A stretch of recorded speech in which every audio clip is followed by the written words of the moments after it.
Bagaimana ada orang yang ketika dia sudah menjadi santri, di pesantren dia sholat, di pesantren dia tahajud, tapi ketika balik rumah, dia balik lagi default lagi. Nah itulah kekuatan kondisi, kekuatan lingkungan. Lingkungan itu akan memaksa orang untuk jadi baik.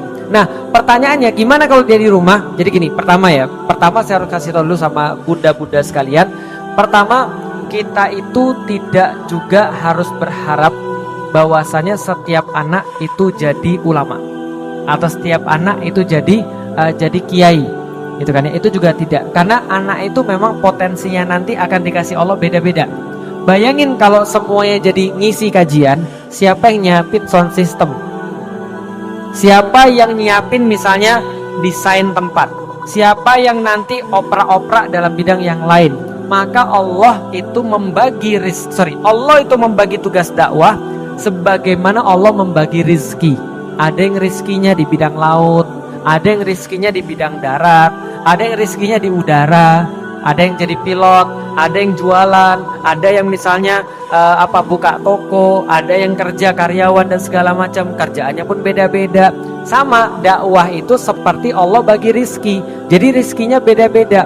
Yang penting yang harus kita tanamkan, jangan sampai kamu keluar daripada jalan dakwah.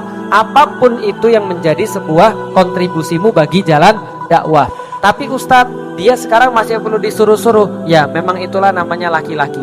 Laki-laki itu lebih lambat dewasa daripada perempuan.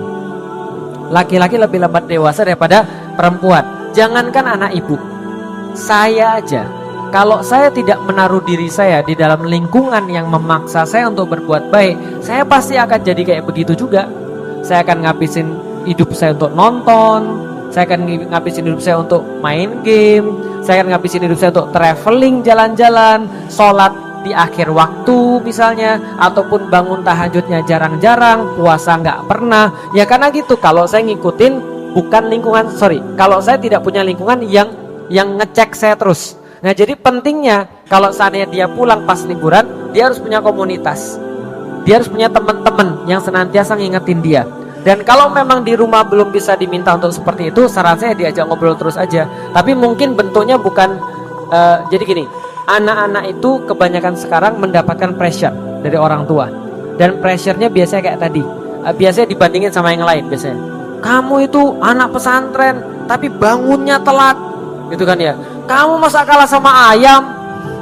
Dibandingnya sudah sama ayam. Tadinya lebih bagus dibandingnya sama temen yang lain. Itu temenmu pesantren di rumah bagus, ngisi kajian, ngisi terawih, kamu bangun aja susah. Santri macam apa kamu misalnya. Nah, itu kadang-kadang dia pressure berat. Lebih baik kalau bisa diajak ngomong. Misalnya contoh gini, ibu tuh senang banget kamu sudah pergi ke pesantren.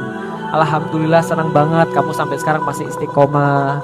Tapi Umi itu berharap, senang banget kayaknya kalau kamu tuh suatu hari bisa misalnya di masjid jadi imam.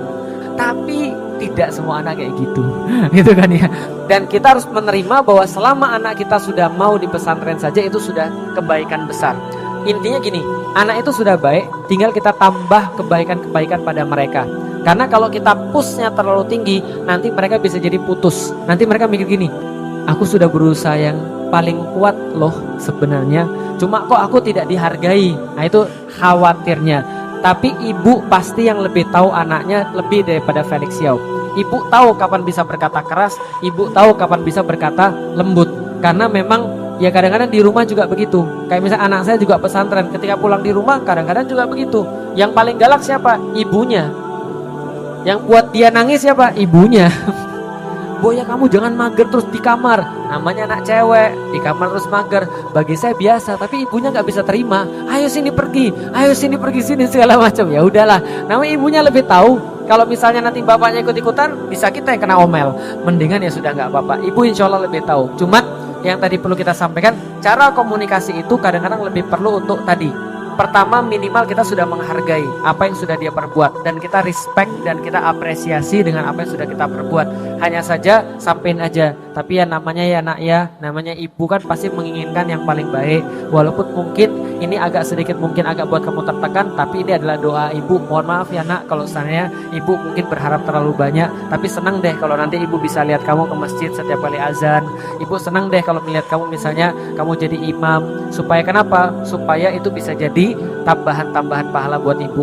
Nah kalau misalnya dia pesantren masih gara-gara ibu pas SMA, ya memang itu perlu diubah, tapi pelan-pelan. Ada satu alasan saja, misalnya dia bilang saya pesantren karena ibu yang minta. Itu bagi saya sudah surga sebelum surga itu. Kenapa? Karena bagi seorang anak yang berbakti sama ibunya, itu Allah mudahkan hidayah bagi dia. Artinya gak ada masalah ketika seorang anak misalnya dia pesantren karena ibunya minta dia pesantren. Bagi saya itu bagus banget. Itu sudah keren. Kenapa? Karena ibunya itu, dia tahu bahwa ibunya itu adalah seseorang yang walaupun dia susah untuk itu, dia masih mau melakukan. Nah, itu sudah modal yang bagus, tinggal dinasihati terus-menerus aja.